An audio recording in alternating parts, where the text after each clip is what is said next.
Welcome to Directly Correct, a P-Lines podcast with Cole and Scott. Today's guest, Toby Culshaw. Hey, Directionally Correct fans, we're off this week, so here's a replay of a previous episode we thought you'd like. If you're looking to stay connected to the podcast, make sure to subscribe to our newsletter on Substack to get behind-the-scenes information, watch our videos on YouTube, or check out other episodes of the podcast on your app of choice. Thanks for listening. Directionally Correct is dedicated to you, our listeners, to help educate and entertain you on how to effectively do people analytics. By supporting this podcast, you are helping us continue to provide valuable insights and knowledge to our listeners. Please consider becoming a patron of the podcast. You can find the link to sign up in the show notes or at patron.podbean.com/directionallycorrect. Thanks for your support. All opinions are our own and do not reflect those of any other organization. Dang, what have you been living it up? Well, I was meant to book a holiday, but I forgot. I'm not very good at this. You get around to it someday. Yeah, well, I've got this week off and next week off because next week we're doing a talent intelligence conference in Amsterdam. So I wanted to take time off. I didn't want to do that within work because you know how work can get. You don't want to be focusing on other stuff. So yeah, I've got next week off for that. But yeah, this week I thought we'd go away somewhere. Just didn't get around to it at all, and so we've had loads of day trips. So I've got 3 boys, and so it's been lots of days out beach, and then today we were rowing boats down a river. So it's been very pleasant. It's been very pleasant. Well, what's this conference? Do you want to plug it at all? I'm quite happy to. I don't really mind though. I don't really get too pressured with this stuff. It's a talent intelligence conference in Amsterdam. I'm doing with so it's the Talent Intelligence Collective. Obviously, it's the TI thing I run, but then we're doing it with Strategens and the Intelligence Group over in the Netherlands. But it's I think the first full-on in-person TI conference ever. We did a virtual one last year for the Jamboree, so Talent Intelligence Collective Jamboree. But I don't think anyone's done a pure play TI conference before, and I can see why. It was a right pain. Yeah, I was like, putting together a conference is miserable, and it's like, and what if no one shows up? That's the worst part. Yeah, and luckily the intelligence group have been handling like all the logistics stuff. I've got to give them huge props. They've done all the hard work, but it's hard because TI is still a really niche field. There aren't too many people that do it. And so many people have just had their travel budget smashed. So it's like, well, yeah, doing an in-person one, we probably haven't timed this particularly well, if I'm going to be honest with you. But Well, you pick an awesome place like Amsterdam to travel to, though. it is quite a cool place. Like I was really lucky. I used to work at Philips, so a big Dutch tech company. So I used to go to Amsterdam quite a lot, and it's amazing how quickly you kind of take it for granted and become blasé with this stuff. But it's a cool city. It is a cool city. I mean, speaking of, I was just in Amsterdam probably about a month ago. And, just like cruise around the streets, you look at all the canals and all this sort of stuff. It's absolutely amazing. And a mother and daughter were passing the opposite direction. I could overheard the daughter say, like, "Mom, like, everywhere looks the same here." It's like, yeah, that's actually quite true. It is. Like it's so easy to get lost in that city because all the canals, there's no distinguishing features. They all, unless you like really know your bridges, and then you can kind of bridges are which bridges. But for all intents and purposes, it all looks the same. It's a great place. It's a great place. You ever been to Amsterdam, Cole? I have not. I've only been to Europe one time, and it was for my high school trip, and I went to London and a few other places, but never been over there. Well, Toby, do you mind if I introduce you real quick, just for the audience's sake? So Toby Culshaw is the talent intelligence leader at Worldwide Amazon Stores. Like you mentioned, you're previously global head of talent intelligence and executive recruitment research at Royal Philips.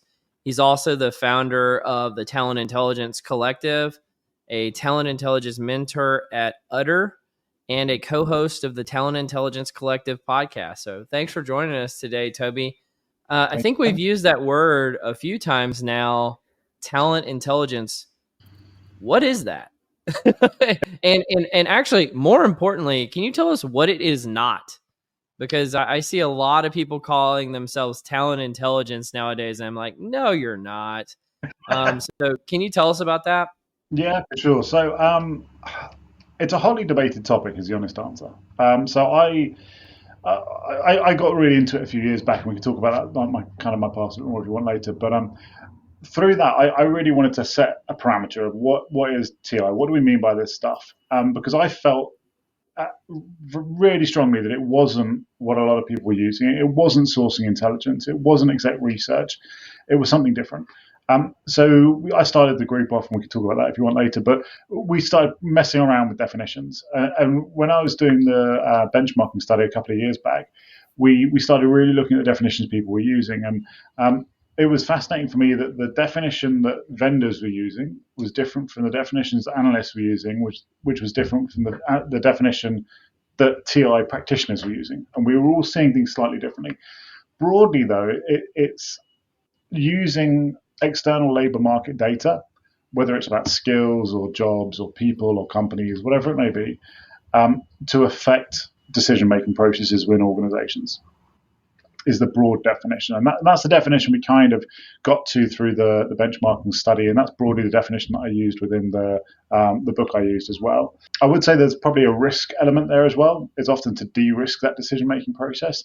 But broadly, it's using external labour market data and then wrapping it in with some kind of internal data, wrapping it with some kind of analytics or intel or science type element to affect decision-making processes. I mean, like, let's dig a little bit deeper in there, Toby. So you say how do those two things like commingle? So you use external labor market data as a comparison base to. Yeah, I'd say this will probably answer a question we'll discuss later as well, which is how does it differ? And Cole, I know you mentioned how does it differ from other things. And I'd say that's one of the core bits is how does it differ for, say, people analytics? And I'd say traditionally people analytics is got a very structured, defined data set and data criteria that you can control. And you're coming very much from usually a heavy technical background with an eye to the external. But it's the external is there to help set the context, but it's not really the main focus of the function. TI is the inverse. It's like the yin and the yang. Traditionally, people aren't coming from a hardcore data background. We're using the vendor landscape more for that hardcore heavy lifting data analytics, forecasting type piece, and we're more that conduit to the business and that data translator. So it's kind of the yin and the yang. I'd say one thing that's really coming through in the last couple of years is how many more teams are standing up more technical capabilities within TI teams, Mhm. but also how many more people analytics, HR analytics teams, strategic workforce planning teams are starting to go, well, actually, we need to understand this context a little bit more to understand what we've got here. And it's messy. It really is messy because you can end up with some really structured take a job taxonomy, really structured data internally. You know what your software engineer 1, 2, or 3 looks like. You know what your principal looks like. You know what it all means. That doesn't mean anything to the rest of the world. It doesn't mean anything could align. It doesn't mean that any of the national taxonomies are going to align even remotely with what you've got. So a lot of the initial stages with TI is to really go, well, this is what we've got and this is what they've got. How do they actually play together? How do they align? Because quite often they don't. An example, customer service assistant. We had a job at Philips, customer service. Every other customer service role you generally are going to look at will be your first line support for a call center. You've bought tickets to the Super Bowl and you can't get through. You're phoning up your customer support. Customer service for us was first line engineering support to help fix an MRI machine. Now, that's an entirely different proposition to what most customer service roles were. And so if you stayed at the surface level of like job taxonomy, all of your benchmarking data is going to be completely wrong. Any kind of data to look at total addressable market, if you're looking to launch a new site, for example, Yeah. it's going to be completely wrong. So a lot of it initially is really that unpicking of what do we actually mean by this? What are you actually talking about here? Because quite often we'll, within our professional lives, use shorthand of, I need a software engineer or I need a finance controller or whatever it is. You need use a shorthand of a job title or whatever it may be.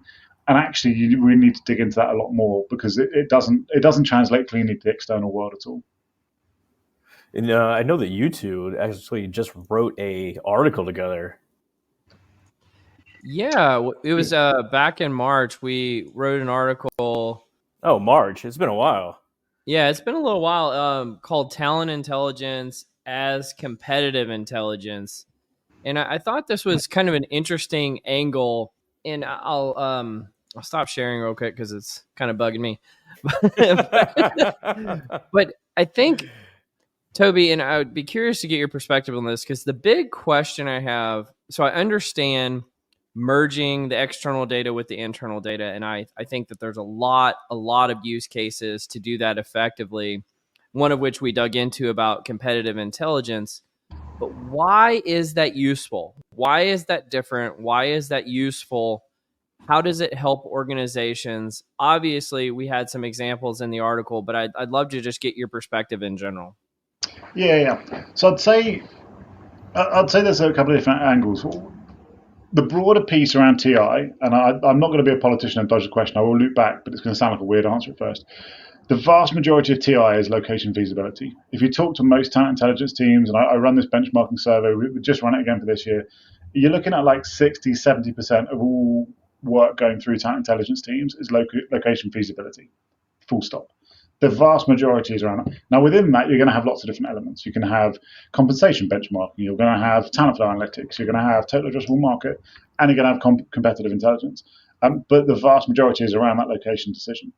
Where competitive intelligence is strong, you can use it in a number of different angles. You can use it on what I'd say is a fairly safe plane. Digging into competitors to understand their organizational structure. Are they loaded top heavy? Do they have a very strong credit control function versus the rest of the industry? In actual fact, we had an organization where we were doing some digging into it in a previous company, for an M&A activity. And we could see that the company had a really strange structure compared to all of our peer group companies we were digging into. And they essentially had a very large credit control team compared to everyone else. It was magnitudes higher. And when we went back to the strategy team, the M&A team, we were saying, look, this is just weird. To us, we're no experts in this bit, but it looks like they're really good at selling the product. Everyone's great. They really want the product, but no one's paying for it. No one wants to pay for what they're selling. And it was true. When we were doing the due diligence, we were looking at the cash flows. They didn't have any money. They just couldn't get the cash flow going through. And that's where I'd say competitive intelligence really comes in. It's where you're doing the stuff that you shouldn't really necessarily be doing as a traditional HR function. And I know we want to talk about weaponizing TA later on, but it's where you're using the labor market data in a different way. So looking at job adverts to see how competitors pivoting their skill sets, how are they pivoting their locations, how are they investing in their new markets or new R&D spend, for example. And we've seen that in companies as well, where we could see companies pivoting and launching whole new areas, whole new business lines, whole new markets, and they hadn't told the broader market about it. It hadn't been announced to Wall Street. But the companies I was at, we could go to our leadership and say, actually, we can see these companies are pivoting. We need to be aware of this because it's going to hit our market share, or it's going to hit our product line, or whatever it may be. No, I love that. And you literally, I know we alluded to it a second ago, but I want to make sure we link to it in the show notes, because you literally wrote a book called Talent Intelligence. And it goes through a lot of these examples of very tangible, very tactical ways that talent intelligence can be used beyond just, location strategy, which I think all of us are pretty familiar with, or if you're familiar with the space, you're pretty familiar with that. I did want to kind of pivot though. You lead this group called Talent Intelligence Collective, which, as a person who's tried to kick off groups before and has tried to kick off conferences before too, you are a glutton for punishment, first of all, knowing that you're doing this. But tell us a little bit about that group. I've kind of crashed your party a few times. I love what you all are doing. Like, tell us about this group and how can people get involved if they're interested? Yeah, I agree. It is a bit of glutton for punishment at times, and you definitely go see the energies ebb and flow as it goes. And with all these things, there's going to be kind of a pivot point and economies of scale, and eventually it will self fulfill. But yeah, the TIC was essentially my way of dodging having to actually arrange regular calls. Ironically, I ended up arranging regular calls from it. But it started off where I was just when I was forming the team at Philips, I wanted to benchmark. This was a newly created TI team. I wanted to know what good looked like in this space. Who are the best people doing this stuff? And so I reached out to a few people, and I couldn't really find many teams doing it. But I found a few people that were doing this sort of work from people analytics teams or from HR analytics teams. And so I started having a regular monthly call, and then that started getting a bit ropey, so we shifted that to a quarterly call, and I realised I was really not the person to be setting the agenda on this stuff and keeping everyone on a really tight ship. And I was like, this isn't working. Let's create a Facebook group so we can all just drop in there and chat things asynchronously, and we can just run a bit more fluidly. And so I did that and created the group, and we called it the Talent Intel Collective. We just kept running off the back of that. It's really evolved. It really has, and I'm very grateful to everyone in the community, because it's grown through the individuals. We do a couple of different monthly calls, we do virtual meetups, we do various different things, but a lot of it is through the individuals. It's the individuals giving their time, it's the individuals giving their wisdom and their insight, because a lot of this is new. The vast majority of people standing up these talent intel teams are sub 5 people teams, and the vast majority have been created in the last 5 years. In actual fact, a huge majority have been created in the last 2 years. And so there aren't people to really benchmark this stuff off. And that's where also the book came from. I'd have lots of calls with people just to give them ideas around how they could set these teams up, what it could look like. And invariably at the end of it, every single time, it was like, that's been really great. What can I read about this? And at the time, there was a couple of articles. We'd done a white paper when I was at Phillips. Malik and Poles did it, but we didn't. There wasn't really a kind of a chunky, substantive body of work to say, "Here you go, read this. This will help guide you." And so that's kind of what I did with the book, was just to give people an idea of, like, this is the current state of play. I'm not saying it's the panacea, it's not the answer for everything, but that was where I saw the world going at that time. And yeah, luckily it seems to be landing pretty well, and people are pretty happy with it. And you can also stop by the Talent Intelligence Collective and get a sticker or mug, right? Support the group, right? You can. I popped in there yesterday. I saw your blog. It's got all sorts of great info in there. I should have been wearing my swag today, shouldn't I? Yeah, I forgot about that. We need to send you swag too. Let's send you a little button or something. Well, honestly, I'm not very good at doing things the proper way. Generally, I look at kind of easy lift solutions that I can use wrongly to do what I need. So I needed a website to kind of host some of this stuff, and to put, if we wanted to put templates down, if we wanted to put reports out there, etc. I wanted a nice, easy way we could have it as like a central hub where people can just grab all this stuff. And the Google Sheets thing wasn't really working, so I thought, well, what's an easy solution? And I saw Shopify, but obviously to create that, you need some kind of producty type piece as well. So I ended up creating a bit of swag there. So some people have been very generous and jumped into it and grabbed a load of swag, which is it makes me chuckle. It's amazing. How many bomber jackets have you sold yet? Not many. I think there's only one bomber jacket. But the bits that made me chuckle is because I didn't, I'm no retailer. I don't know what I'm doing with that stuff at all. So I hadn't accounted for like local taxes or any of that sort of stuff. Yeah. Quite a lot of it. People were buying it, ringing it up. It was great. It looked like a really healthy, amount they're spending to support the group, but it would cost me money because I hadn't accounted for the taxes. So I ended up spending out more than they'd spent on the product. So it went a bit horribly awry, but yeah, it works as a hub. Like the reality is, like the product, if you want to buy it, it's great support, but it works as a hub. Like to store templates, to have the kind of the blogging bit going on there, it does work as a pretty decent hub solution, to be honest. And like I said, everyone should stop by there and like check it out because there's lots of great information on there. But let's circle back to your book. Like you say, you don't do things the normal way, and you kind of laid out why you wrote the book. But how did you write the book? Like right now, I'm writing a book chapter, and it's the worst fucking thing on earth. And I know Cole was gonna write a book, but like I don't know if it's still going or not. No, no, that thing. Materialized and unmaterialized like 10 times, and I finally just gave up on it. I tip my hat to you guys because trying it's hard. It's really brutal. So I started off by I mentioned earlier that people were asking me like where's the body of work we can read. So I thought, all right, I'll start putting some ideas down. And initially I was just going to launch it as a series of like LinkedIn articles or blog posts or whatever. I was just going to have a series of articles. And then somebody introduced me to their publishing editor. And the publishing editor and I had a chat, and I wasn't really at first taking it too seriously in terms of writing the book. I was like, all right, I'll have a chat. Let's see where it goes. And then we had the conversation, and it went well. And you kind of go through the whole publishing editing process of whether they sign off on the book and everything else. Honestly, for the first 6 months, I'd written about 15,000 words. And it got to the end of the year, so December prior, and the book was due in the March, and I was like, all right, I'll write it over Christmas. I'll write it over the Christmas period. It'd be lovely sitting down with a mince pie or Yep. whatever. Clearly, none of that happened. Big plans. Yeah. Didn't happen at all. So got into the new year, and suddenly I was like, I've got a month left, and I need to deliver this thing. And they were like, you've got to deliver this. So it suddenly hit home, and it was a lot of late nights. We extended the deadline once, and then I was like, right, done. There's your 50,000 words. It's all done. And they're like, that's great, but you're meant to do 60,000 words. I was like, cracking. Better find another 10,000 words. So then I had to do the final 10,000 in, I think it was about 2 weeks.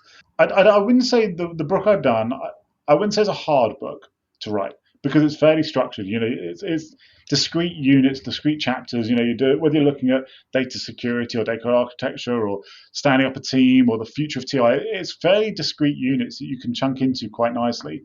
So I think anyone could do it, but it is a lot of work. And even once you finish, you think, all right, done, delivered, there you go. Then it goes through all the editing, and then you've got to do the redrafts, and then the editing, and the redrafts, and it takes God. a lot of time. But it was a great experience. It really was. It's like dissertations, right? And you think you're done, like, oh hell no, you're not done. Exactly that.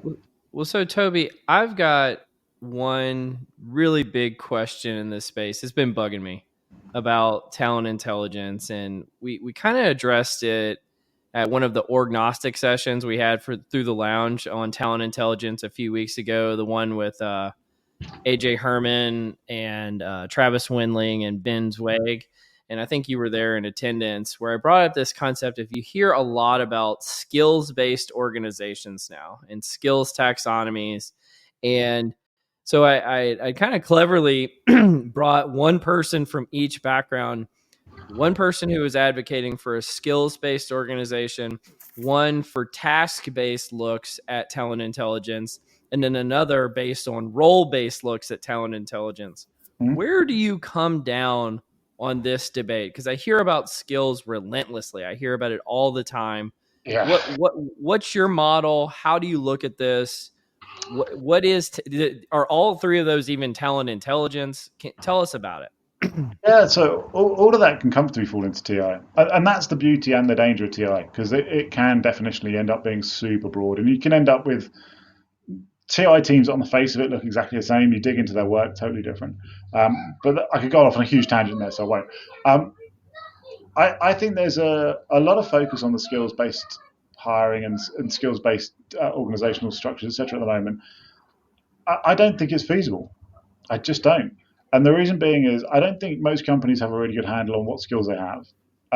Even if you've got a really good learning management system, if you're capturing all that information, if you've got your talent cards that people fill in once a year, you're still missing probably 70% of the on-the-job learning that people do and the skills development they're doing through that whole yearly period, unless they're permanently updating their talent cards or permanently updating the LMS, which I don't think most people are. You could then kind of have more intelligent systems and start doing inferred skills and starting to look at, okay, what do other people within that have? Okay, it's likely that person has it. I just don't think we're geared up for that. There are obviously a lot of the vendors are pushing the skills-based hiring. It's often the vendors that have great skills taxonomies and great platforms that will give you what a coincidence. Skills-based information. It's a very strange coincidence.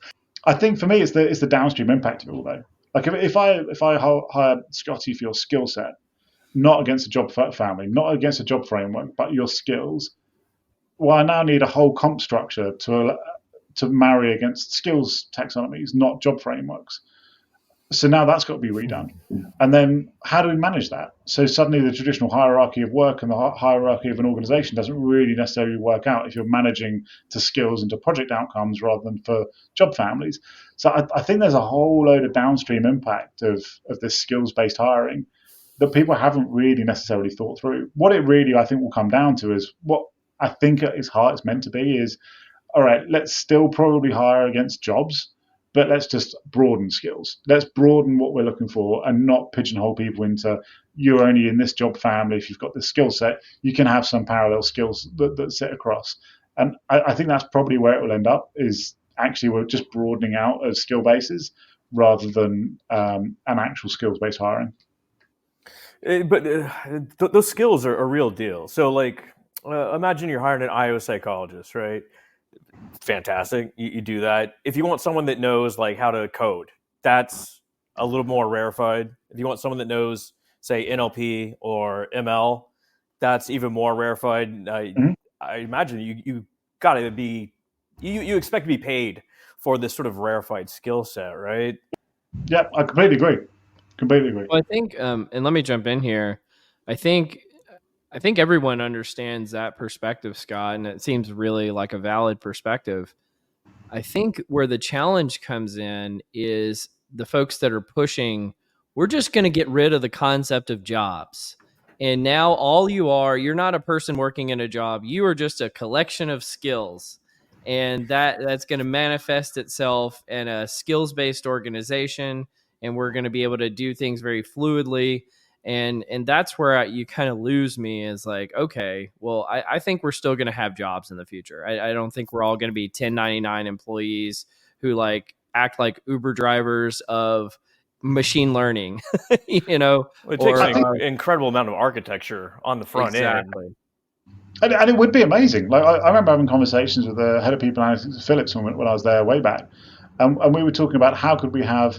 It was when the gig economy was like the really hot topic of everyone, and I was like, how can we build gig economy flexibility and agility and freedom within an enterprise organization? And we were talking about kind of that whole how would that work? And I think it was very similar, conceptually in my brain for this. Is if you're being hired against a skill, great, coming in, you need to essentially sell your services internally within organizations and to get the work coming in, because if you're not in a specific job, you might not have a structured workload coming in. You need to go out and sell your services and sell your skills. I think it really does call for an entire shake-up of the whole HRIS landscape to make that work properly. Toby, just very quickly, you're based in the UK, correct? Yep. Like, what are the differences that you see working in the UK for, say, an American-centric company? Oh, good question. Is there like an inhibiting factor? Is there a I think there's benefit to it? Yeah, I think there's from a kind of skills They perspective. allowed for more radical beard game on, you know, like feel like you're just rocking it. Do you know, this has been a relatively recent growth, but yes. Do you know what? I think there's definitely some benefits. You know, there are some great skill sets, access to Europe, etc., etc. I think there's some real challenges as well that comes with it. And one of my favorite books is The Culture Map, which talks around cultural norms and how different cultures work within an organizational structure and an organizational setting. And I think there's you definitely see that within the British employees within US companies because of the communication style. You know, US is traditionally much more direct. The British, we like to beat around the bush. We like to go around in circles. So you definitely see some communication styles, communication challenges, etc. I think more generally, I think the UK we have traditionally some pretty solid talent bases. We've got some good hubs. We've got some good infrastructure and stuff. So it's a good place to land. It's probably not as appealing post Brexit.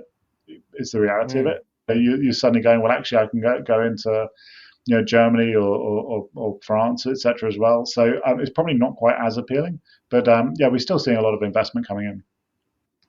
I sprung that on you. I was curious.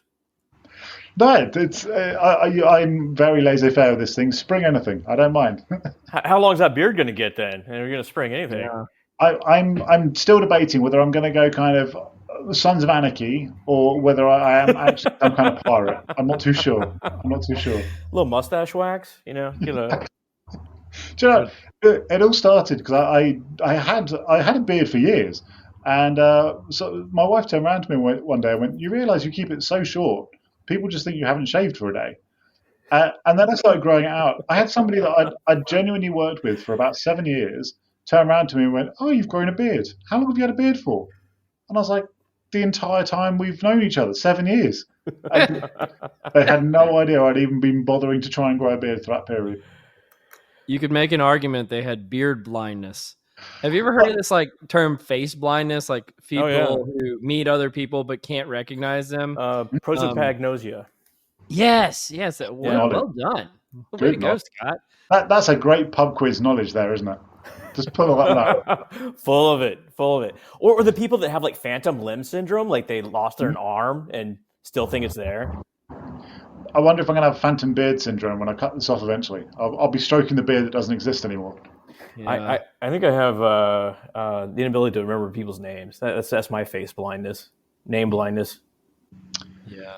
My thing with the beard is, if you cut the beard or if I cut my beard, it's like phantom beard, real double chin. Oh. Trying to mask that big guy. Hiding a lot under here. Hiding a lot. It's adaptive. Helps you out. Well, you two want to do a little confusion matrix? Let's do it. Do it. The confusion matrix. All right, Toby. We're gonna do a pick your poison. All right. So we give you two options. You get to pick whichever one you want, and we'll roll with it. Let's do it. Okay. 1, the most embarrassing element in your music library, or 2, the weirdest skill you've learned on the job. Oh, I'll go the worst music. I'll give you 2 as a little treat.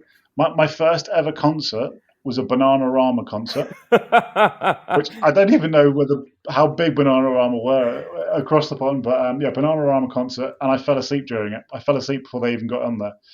I was in the stands with my dad, and my sisters were down in the what would have been a pit in any other based Bananarama. So it's a pit. But yeah, they were down there. I fell asleep before they came in. My first single I ever bought was "Crocodile Shoes" by Jimmy Nail. Crocodile Shoes. Okay. Crocodile Shoes, but it's a terrible song. He was basically an actor from the north of England, and he did a song called "Crocodile Shoes," and it's pretty terrible. But I have quite an eclectic taste of music, and I'm quite open to terrible songs. Well, sometimes you need it. It's comforting, right? It's true, and I particularly doing the sort of work we do. When I'm writing papers, when I'm doing research, I have to have music on. I can't sit in silence. I have different types of genre that I will hit for, like if I'm writing a paper versus doing research for a paper versus doing different bits, I'll have different genres that I hit for different things. So like what like we're doing a lit review. What are we listening to? I'd probably do something pretty chilled. So I'd probably do like whiskey blues or something like that. Put some kind of whiskey blues compilation on YouTube. All right. We're doing some hardcore conclusion writing. What are we doing? Doc writing, as you know, is a big thing. I go for some pretty aggressive metal, not hyper aggressive, but stuff like Slipknot or something like that. I'll get in there and get that blasting in the background. I need to read some of your dogs. Yeah, exactly. I think it's the beats per minute. I think that's what triggers me when I need to like really focus. I need something higher beats per minute versus when it's a bit more chilled. What was your first album, Cole? The first one I bought? Yeah. I honestly don't remember, but I'm just gonna say In Sync. just to be funny, because it was probably one of my first 10 I bought, and I remember that one being pretty early. That's guilty pleasure music, right? Dance in the Mirror. Well, when you're a kid, it's not even a guilty pleasure. It's just like, this is good music. It's a pleasure. I don't know. What about you? Like most embarrassing song in my library, probably like Lynn, "Steal My Sunshine," or Barbie Girl. That's in there. Oh yeah. Boy, it's been like about 4 years, but I got called a boomer because I still have an MP3 collection. Yeah, you're not a boomer. I mean, I feel like those are transferable. Yeah, exactly. That was my argument too. But I'm not streaming. But I spent too much time on LimeWire and Napster to give it up, right? No, he did not, federal government. He was just surfing the web. They were both out of business by 20 years. I think statute of limitations, wink, wink, are done. Yeah. Whoever called you a boomer, though, needs to look into their demographic splits. This is not... I mentioned earlier, I've got 3 boys. My eldest will often call me a boomer, and it's like... Hey, kids. I don't mind you ripping into me, but let's just get these demographic cuts accurate. Like, just know what you're calling. You're a few generations off there, sir.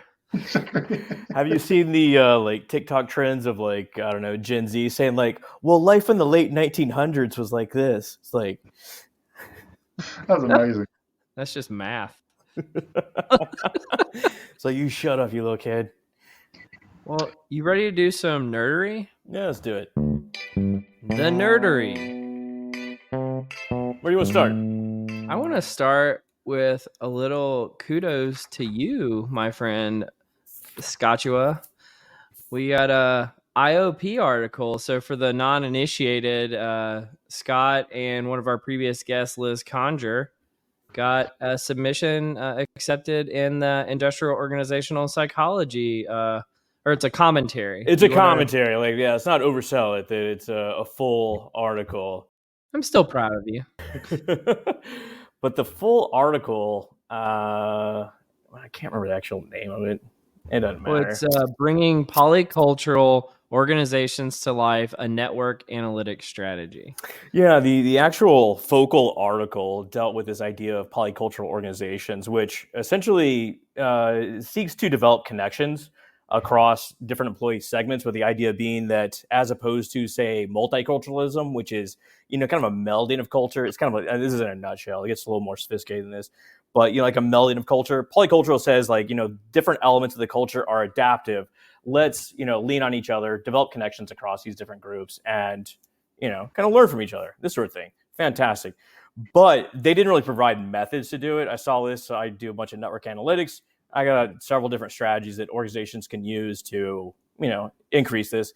I didn't want to get too much into the diversity aspect of this, but rather bringing together different employee segments where we can learn from each other. So, like, Toby, you're in the UK. I want to know more about this. You're a different part of the company than me. Cole brings a different perspective, this sort of stuff. So, I put together, it's like 8 different strategies that organizations can use to help engender connections across different folks. Well, can I ask you a question about it? Just back, this is kind of a words and terms question of, you mentioned multicultural versus polycultural, Mm-hmm. and O&A seems like it's uniquely suited to analyze polycultural circumstances due to the methodological limitation that you mentioned from the focal article. How is it different than how you would analyze multicultural work? And maybe I'm just not understanding the differences there. No, once again, it gets a little nuanced. So, way they talk about it, like multiculturalism is like a blending of cultures, kind of bringing together different elements. This, in a nutshell, so it's like a suicide of sodas. So you go to the soda store and you get every soda, and that's multiculturalism. Yeah, have like multiculturalism fairs. Like, you go and get a little sampler from each little group. Kind of like blend them all together in your belly. If you get this sort of thing. But polyculturalism is like different segments and how to build connections across those segments. Okay. Just keeping them as discrete units. The benefits of that, but building those bridges between. And from a network analytic perspective, there's several different elements that relate directly to this, such as community detections. So a group of individuals that perhaps they have different genders, different ethnicities, different work units, this sort of stuff, but they all collaborate together. They all essentially share knowledge together, so they're going to have a cohesive set, a knowledge base, despite their individual differences. But how can you build bridges across different communities to share those knowledge bases? That's where the real magic starts happening. So, I mean, we talk about these fracture lines, which are kind of artificial between, say, ethnic groups. But if they're in the same group, they essentially have the same knowledge set. So, I mean, talking in these terms, it has value in certain analytic functions. But in reality, you want to share knowledge between these groups, and that's what this is all about. Would the same strategies work? Obviously, that's between it's polycultural, but would it also work between polyfunctional? So, as you were talking then, I was thinking, we used to do a lot of work combining talent intelligence with market intelligence, with IP litigation, to bring these different elements together to say, okay, what are our, going back to competitive intelligence, what are our competitors doing, and trying to see a holistic picture from everyone. But it feels like it would be similar strategies. Exactly. And once again, I wanted to stay away from the DEI aspect for this exact reason. because Yeah. there's a thing in networking now, it's called modularity, essentially how the network breaks up into different functions, and it's exceptionally useful because there's greater similarity of the people inside those different modules than Mhm. outside. So you from like, oh man, I could go off kind of crazy. There's a thing called like a small world network. So this is essentially like dense interconnected groups, which you have different little communities, but short path links between them. So little bridges across them. So you can reach essentially anyone in the network in 3 or 4 steps. And that's Mhm. what you really want to do. Really want to do. You don't want like isolated groups. You don't want like big sort of diffuse groups either. You want like these like kind of dense groups that work together closely and can share knowledge across different segments. Well, I'm personally pro isolated groups and anti collaboration, so I am against your research, sir. And luckily, it's not really my research. It's just different strategies that people can use. So, like, to Toby's point, like you can use this in sort of any application, really, if you want to like develop connections across people. Well, that's really cool. That's super interesting. It is. It really is.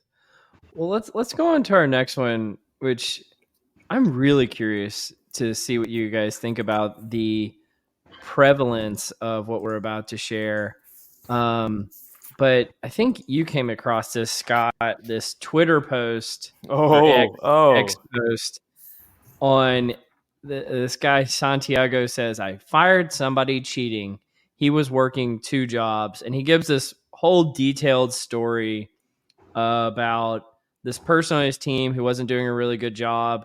Come to find out that he was actually working 2 jobs at the same time. He had never quit his previous job, and since he was remote, he was working now. And they came up with this term, overemployed, which I guess is like a whole trend on the internet. And Scott, I think you had some perspective here too. Do you want to kind of keep going with it? oh, well, I mean, perspectives. Like, well, a Santiago is a wonderful Twitter follow. He's great. If you're not following him, follow him because he like writes really really compelling sort of things. Uh, it's amazing, right? Someone just like the fucking the balls to just like, yeah, I'm gonna. Who knows if he says 2? He could have 8 jobs. It takes a while to be found out and essentially let go. So I mean, like someone could be raking in 8, 10 paychecks. Who knows? Well, so this is the question. I actually have 2 questions about this, right? One is, how prevalent do we think this actually is for remote based workers? And then the second is, other than people fessing up on Reddit or something like that, Yeah. how would you find out that this is happening without doing creepy stuff to monitor your employees? I mean, it feels apocryphal, right? Like no one would actually do this. No, they're doing it. Yeah. I think it's. Have there been isolated cases for sure? Will people do it for sure? I don't think it's anywhere near as prevalent as people are making out. And there's arguments. The whole push to return to office. One of the triggers for that was this movement of being overemployed. I'm not convinced. And the bit I when I was reading Santiago's piece, and there's nothing with regards to Santiago, but when I was reading it, I thought, well, you're not firing him for the person for being overemployed. You're firing them because they weren't meeting the performance target. And for me, that's the fundamental question. Do I care if any of my employees in life have 2, 3, 5, 10 jobs? No. I care about what they're producing. So if they can have efficiency gains and can produce a week's worth of work in a day because they're hyper efficient and they've built automation into their workflow, et cetera, why should I penalize them for that? Now, equally, I think it's a lot easier in certain countries than others. The UK, it would be really hard to do this because you've got PAYE. If you're employed by a company, they can see if you're double employed. It would be picked up super fast, unless you're self-employed and you're going in on a contract. It would be super fast picked up. So I don't think it's as big an issue as people think. You mentioned an acronym PYEE. What is that? PAYE, which is pay as you earn. So it's essentially as you are paid from your employer, the government will automatically tax you at source. So we don't do annual tax returns in the same way. It's just every single pay slip you're taxed immediately. Yeah. So if you were working 2 jobs, the government would immediately see that, and you'd have a different tax code, and so it would immediately get picked up. You're working multi jobs.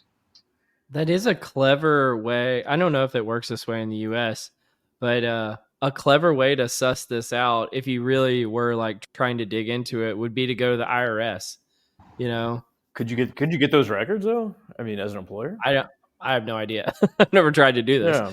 but yeah, I mean, maybe that's a method of going about doing it. Like going back to the prevalence of this, like this is a specialized person. Like this is the tail end of distribution of someone that would actually do it. I know far more people that have a 40-hour-a-week job and only work 20 hours a week, and the rest of the time they sit there on their ass playing video games. Just don't have the sort of gumption to take up a third job or something like that.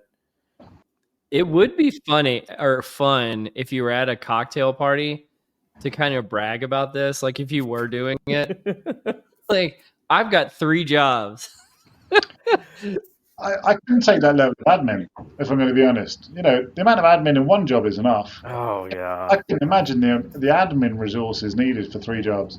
No, it's not one for me. Well, is this like an offshoot of like, say, the gig economy? Like this seems to be like, to your point, like I think this is the logical conclusion of the gig economy. Like this was almost like I guess I would be curious about your perspective about this too, but I saw the gig revolution as kind of a failed revolution. Like there was a point in time where everybody's saying like everybody's going to be a gig worker, and we're seeing this exponential curve and rise in this type of workforce, and it's like plateaued pretty quickly in terms of the types of gig jobs versus non-gig jobs that are going on out there. But if it were to really go up that exponential trend like they projected it to a few years ago, this would have been the conclusion of what it looked like, I feel like. Yeah. It's like mentally, I don't see it as any different as an Uber driver doing a lift and delivering a pizza at the same time. Yeah. It's using your efficiencies. And that's how Uber Eats was formed. But I agree. I think it comes down to me, though, for fundamentally as to what are we employing people for. Are we employing them for time, or are we employing them to produce? Mm-hmm. If you're employing people for time, then sure, this overemployment is a real problem, and you've got to work out your timings. But if you're working them to produce, then it should be a productivity piece. Either you as a manager don't have a good hand on what they can produce in a given period of time, or just accept that, yeah, if they're producing what I want from them, great. It shouldn't be an issue. Absolutely. Well, the manager probably doesn't have a good handle on it, first of all. But second of all, I actually really do agree with you on one point that you made, Toby, about I think a lot of folks use this type of thing as an example to try to push the return to office. And it's a bad example for that. Like it's not a pervasive problem, right? Or at least statistically speaking, it's not. So what do you mean? Like just like prevent people from doing this, or just like keep them under the watchful eye of supervisors? Yeah. But then the flip side, most companies going back to the office aren't going back for 5 days. So if you were overemployed, for argument's sake, you just go into one office for 2.5 days and the other office for 2.5 days. Like, brilliant. I love that. We can keep it going. It's not dead yet. You need to find 2 offices that are next to each other. Just kind of see everybody. As long as it's within the same city, you're going to be fine. It's going to be no problem at all. I mean, like delivering for Uber Eats is one thing, but like the cognitive load of like just trying to keep everyone's name straight and like who the players are at 2 knowledge jobs would be like. They might be doing the same. You could just get an Uber together to the other office. Every Wednesday yeah, third option. All right, I'm going to move us on to our last nerdery topic. And I had sent this to you a while back, Toby. Dr. John Sullivan is somebody we've mentioned a few times on the podcast, and this is a relatively new one of his articles called "Using Weaponized Recruiting Tools to Achieve Talent Domination by Shifting to an Aggressive Competitor Strategy." And in the article, he talks about some of these concepts like hire to hurt, a direct raid on a competitor, team lift outs, recruit industry icons for attraction and branding, purposefully hurt your competitors' recruiting capabilities. And I could go on. I guess like we've cited John Sullivan a few times on here, I'm noticing a trend in his articles. They're getting a little bit more radical every article he writes in terms of like, I don't know, controversial or just maybe I'll just even call it mean. They're just mean spirited. Um, I guess I'm really curious to talk to you, Toby, about since you've been in this industry for a while, you've been on kind of the intelligence side, not just the sourcing side. Do you think I guess a two-part question. Do you think it's worth using these weaponized recruiting tactics? And do you think that organizations who do employ them actually do get ahead in the long run? Or is this end up hurting them more in the long run? So, to carry, I don't think many are doing a lot of this stuff. They might do it in isolated pockets. It's most Mm-hmm. aren't. It's a natural conclusion. If you assume that there's the war for talent, then this is a natural conclusion. Yeah, let's go scorched earth if we're at war, right? For sure that you can do this stuff. I made recommendations, and that's right. It was this sort of work that got me into talent intelligence. When I was in a defense firm many years ago, and there was a cyber security person we were trying to hire, and it was a specific accreditation for the UK government, and you could only get this accreditation if you employed someone with that accreditation, and then they get the whole team accredited. But you couldn't just send a team away. And we kept looking for this person, and there were only 13 of them in the whole country that did this stuff. And I remember going through, and they weren't getting paid a huge amount. They were on 30, 40K. We were offering them 60. They were getting counter offered 90. And so I just went to the head of cyber and the finance leader and said, look, let's just take them all. Take all 13 of them, give them 100 grand, 150 grand a year, doesn't make a difference. Take them all for a year, 2 years, whatever we can afford, whatever we can get signed off. Because it would cost us whatever it was at the time, 10 million quid, 15 million quid, whatever it was. But the market opportunity, you can't bid for any UK government cybersecurity work if you didn't have these people in place. So the market was the entirety of the UK cybersecurity government market for a year. And the head of cyber was up for it, but the finance wouldn't sign off on it. But this sort of work, this disruptive hiring, disruptive practices, is something that does go on. We used to target when we were doing program bid work. We'd look at, okay, what's the program delivery team in the competitor? Because you'd know who the competitors were broadly for this work. Who's the program lead for this? If we wanted to disrupt and take that program lead out, what would that do for their capabilities? Who else have they got in that team that we could rip out to affect that? But the reality is, most businesses aren't comfortable signing up for that sort of stuff. Not because they necessarily have a bad taste in the mouth to do it. I think most companies wouldn't mind that. It's the fact that we're now going to be stuck with headcount with no job for it, and finance just don't want headcount sitting there with no job. And there was a Yeah. big It piece this throws year. off all your ratios and stuff like that. Exactly. And there was a big piece this year about the FAANG companies hoarding talent, etc. I can't speak for upper echelons of the gods in these FAANG companies, but I've never been in a company where someone's just signed off, here, go hire 1,000 people and just don't give them any work. Like, there's never been a hoarding aspect. It's been, if you've got specific headcount signed off for specific delivery. And equally, individuals wouldn't want to go and work for a company where there's no work to do. So I don't think it's as easy as I'm a big fan of Dr. John, so I'm a big fan of his work, and these techniques absolutely can happen, but I don't think they necessarily work in as clean cut way as it would suggest. Would you want to work for this company anyway? Like, or this person? Like, imagine you walked in, they're like, "We're gonna destroy the competition. We're gonna steal their talent. We're gonna do all this sort of stuff." Like Yeah, we're gonna key their warmongering. car. We're gonna Yeah, slash it's their tires. like I mean, it has like inherent ramifications for the culture of the organization. You probably begin to realize that you were hired because just to fuck over some other competitor, this sort of thing. Like, why am I here? Like, and that also means you're expendable, right? Yeah, If there's no work for you at that point. Uh, I think that the earlier point around like, is this a one-time deal or is this a continuous sort of process? Because like HR recruiting, it's a pretty small world, right? They talk to each other, and you get these sort of situations like the prisoner's dilemma, right? If it's a yeah, one-time deal, if you want to screw someone over, then by all means, but there's a lot of symbiotic relationships. You're getting a whole tit for tat type relationship. I do something to you, you do something to me back. Or you're going to wind up like college football, where like you just raise the stakes so much on each other that it's hard to like all of a sudden you were going to offer someone 100,000 quid.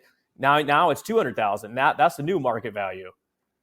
And don't get me wrong, like I completely agree. And I think there's a couple of bits that really make me a bit nervous with it. Also, is one is particularly when you start getting into a recruitment process and you're asking some very personal questions. I think there's a line in the sand. It's what's appropriate, what's fair, what's true, and loading recruitment processes for a corporate intelligence perspective, I've never been a fan of. Mm-hmm. I look at that and think, do you know what? That's just not unfair on the candidate. It's unfair on the individual that's being asked to do this, and it gets a bit too close for corporate espionage for my liking. I'm just not a fan of that. But if flip side being, there's been many cases. A lot of the big tech companies got huge fines because they were colluding not to hire from each other. So I think the thought that it's aggressively people targeting or ripping out teams. Can you do it for sure? Like, have I seen of entire teams in financial services being lifted and shifted to other financial services organisations? Yeah, I've seen it happen. But I think, in the same way that TA is a small world, a lot of these VPs, these CEOs, the C-suites, they've all worked with each other. They've been in the same industries for like 15, 20, 30 years. They're all first name basis. They're exactly. not let a lot of this stuff slide for very long. I mean, this is definitely, if you're a psychopath, you'll definitely like this article. So yeah. but the flip side being, I am a fan of using talent intelligence, labor market intelligence in a much more aggressive way, in a much more commercially, a bigger commercial application. I think we are generally in HR, we are we hold our data within, and we're not very good at flipping it to what's the commercial impact of this stuff. Yeah. And that's one thing that this article does really well, is to highlight actually what we do here. We can massively disrupt commercials for our competitors. Yeah, it's almost like you're using talent intelligence for competitive intelligence or something like that. I don't know. Yeah. Someone should write an article on that. Yeah, somebody should. Well, I think you had a question for us, Toby, about strategic workforce planning and people analytics and talent intelligence and all of those. I don't know what's going on there. Yeah, so I'm seeing more broadly where, and in the book I kind of hypothesize one of the future situations is all of this stuff needs to come together. And I think there's still quite discrete units of people analytics, strategic workforce planning, talent intelligence. What do you see the future being? Do you see these functions and the other talent acquisition analytics or whatever else ones as well? Do you see it all coming together? Do you see it all being one, organization, people science function or people intelligence function, whatever it is? Or do you think they are discretely different and they should have different homes? Or I'd love to hear your takes. Yeah, I mean, my perspective is I'm living in the future already, Toby. I've been treating them as complementary for a while. I was at a dinner earlier this week where I mentioned I feel like I'm like a one person,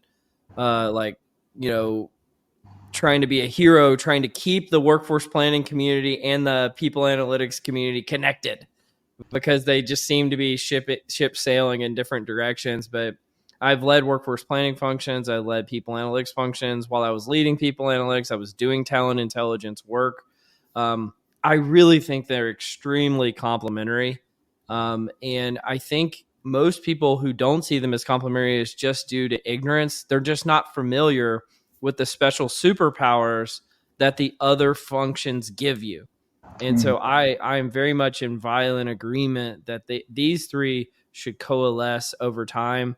And just because I find them all interesting in different ways. So, and I'll even couple in there like the IO psychology skill set is an even additional X factor variable that goes into those three as well. What would you say, Scott? Well, I mean, like just hearing you talk there, like I'm not sure I'd really draw a distinction between like workforce planning and people analytics. I'm not sure that I see a distinction between the two, and because to your point, they are complementary, and over time, just things become more consolidated. You start out with these little fiefdoms, and they tend to come together. This seems to be a natural order of things. Of course, you need to follow the business needs. Certain organizations may need them separate; some may need them together. So. Yeah. I mean, I've seen like workforce planning functions that are sitting in like a call center, perhaps, and they have no idea that people analytics even exists because all they're doing is really highly operational, highly transactional. We got to hire 30 people this week because we know 30 people are going to quit because it happens every week. And it's just, they don't really see that kind of overlap, but definitely think that they should be. But yeah, Toby, having you on as a guest has been a lot of fun. I've been really looking forward to this for a while, and I've admired what you've been doing in the talent intelligence space for even longer than that. So thank you so much for joining this week. Before I give you the final word, Scott, any parting words for Toby? Oh, this is the final question. You and your boys going to go to the river today? What are you doing? Yeah, no. So it's now 6 o'clock. So we've done the river. A little late. We're all chilled out. I think it might be a dinner and a dog walk, and that's about it for the evening now. A little FIFA? Play some FIFA? Wrong shaped ball for me. I'm more oh, yeah, you're a rugby guy. So it's a Rugby World Cup on at the moment. So I might sneak in some rugby there and just not tell them that it's a replay. Sneak in some rugby, listen to a little Slipknot, have some fun. Let's do it, man. Oh, this is great. Might even guilty pleasure some Nickelback or something in there as well. Oh, there you go. Oh yeah, just rocking out. I feel like there's a Nickelback joke there to be had. But anyway, we'll wrap this thing up. So you've been listening to Directionally Correct, a People Analytics podcast with Cole and Scott, and today's guest, Toby Culshaw. Thanks for joining us, Toby. Thank you so much for having me. It's been a blast.